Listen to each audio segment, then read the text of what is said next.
देखिए, कहते हैं ना कि जब दबाव लगी बढ़ने तो जीएसटी लगी घटने।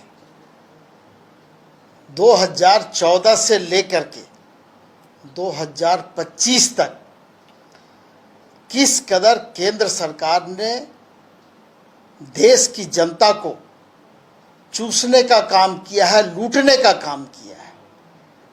इस मल्टीपल टैक्स के खिलाफ हम लोगों ने हमेशा आवाज़ उठाया है, सदन में भी, सड़क पर भी। ये विपक्ष का दबाव है, जिसका परिणाम है कि आज मजबूर होकर के सरकार ने ये फैसला लिया है। अगर इतना ही अच्छा आज का निर्णय आपका है तो फिर 14 से 25 तक का जो निर्णय था उस पर आप देश से माफी क्यों नहीं मांग रहे? क्या कारण है कि 2014 से लेकर के 2025 तक आपने इस देश के लोगों को चूसने का काम किया, उनको बर्बाद करने का काम आपने किया? आपको माफी मांगना चाहिए था और आप अपना पीठ थपथपा रहे हैं, उत्सव मना रहे हैं। इससे ज्यादा दुर्भाग्य और क्या हो सकता है कि आप अपने फैसले पर अफसोस आपको नहीं है और आज जो आप फैसला ले रहे हैं उस पर आप पीठ थपथपा रहे हैं। तो आपका अगर आज का फैसला सही है तो 2014 से लेकर के 25 तक का फैसला फिर गलत क्यों नहीं है?